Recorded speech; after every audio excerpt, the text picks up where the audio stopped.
Joining me now, we have Vera Bergen-Gruen, Wall Street Journal national security reporter, and David Deptula, retired U.S. Air Force Lieutenant General, now Dean of the Mitchell Institute for Aerospace Studies. Welcome to you both. Vera, you've been writing about the shifting timelines on the war, with Secretary Rubio telling G7 counterparts in private the war should conclude in a matter of weeks, not months. And today, the Washington Post reports the Pentagon is preparing several options for the president, including weeks of ground operations. Did G7 allies believe Rubio's 2 to 4 week projection? It's a good question. I mean, at the same, as you mentioned, at the same time that Rubio was telling them this, we're seeing these Marines arrive. We're hearing that 10,000 extra ground troops are being considered. And, you know, the other important thing is that Rubio was telling them, we actually don't need these ground troops to meet our military objectives. So, you know, he's giving them a very particular timeline, obviously in his role as America's top diplomat to an extent. And at the same time, you know, it really is highlighting this approach that Trump has taken, which is to both negotiate and escalate at the same time, or at least to indicate he's open to negotiating. So, you know, again, I think one of the signals is meant to be to allies. The other one is meant to go to Iran. And we don't really know which way it's going to go. Rubio's basically saying, of course, we're sending all of these troops. We just want the president to have these options. But as you know, if they're in position, you know, it does seem more likely that they're going to be used, if history's any guide here.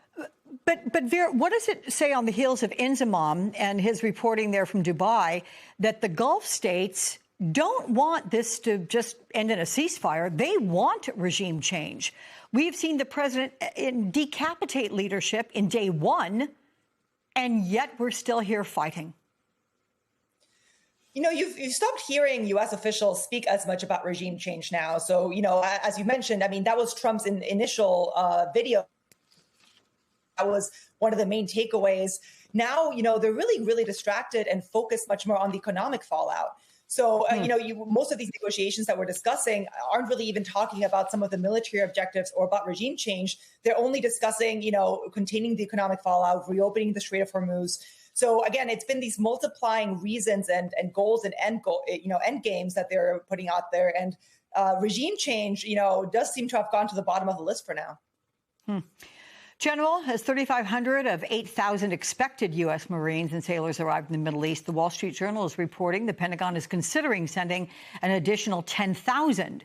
MS Now's David Road reports on the risks of using ground troops for missions like taking control of Kharg Island or parts of the Iranian coastline along the Strait of Hormuz. Is a potential 18,000 troop buildup meant to intimidate Iran into a deal? Well, Alex, it's an interesting question. Let me start at a macro level for the audience. The U.S. military doctrine embraces a concept known as joint warfighting, and in a nutshell, that means using the right force at the right place at the right time to achieve a campaign's declared objectives.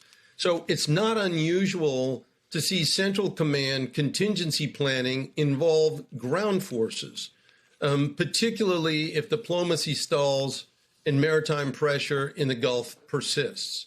Now, use of ground forces is not necessarily a preferred option because of the risk of great casualties.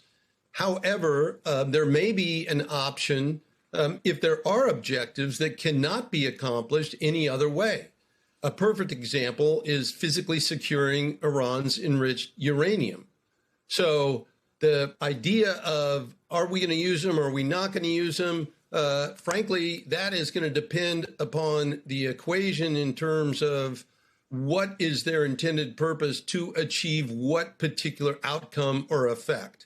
And there are many different ways to achieve the effect of negating Kharg Island as an element of Iran's influence other than the introduction of ground forces. But I just offer that, you know, this is not an on-off switch. It's about what's the appropriate use of force to achieve the desired outcome or objectives of the campaign. So, General, the Post quotes officials saying that any potential ground operation would fall short of a full-scale invasion and could instead involve raids by special operations forces and conventional infantry troops. But, sir, is there any guarantee of this? What would prevent mission creep that could lead to some sort of invasion or occupation? Well, it's an excellent question, and there is no guarantee.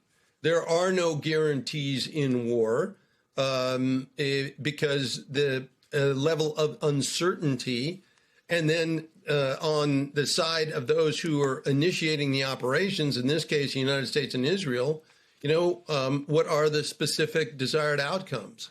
So there are no guarantees, and clearly we have seen and we've witnessed examples of intent turning into mission creep. The most flagrant example, quite frankly, was in Afghanistan, when in fact the United States had accomplished its desired strategic outcomes by the 31st of December in 2001, but we spent the next 20 years trying to change a collection of 16th century tribes into a modern Jeffersonian democracy. So things happen. There are no guarantees.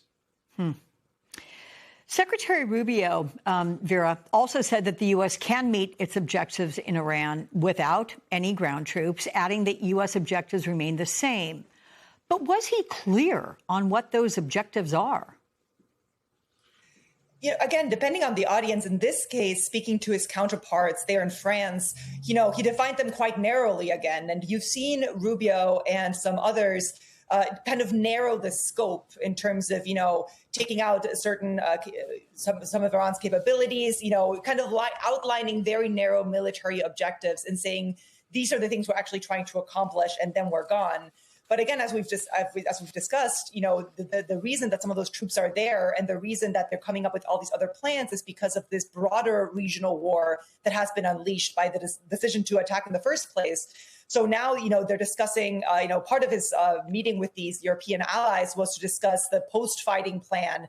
How are we going to make sure that the shipping lanes stay open, that Iran doesn't really control them? So, it's really it's ballooned the number of things they have to discuss. And, at the same time, whenever he speaks publicly, he keeps insisting that there's these very narrow goals. And once those are accomplished, the United States can go home. Really quickly, Vera, is it clear that the United States and Iran are in negotiations?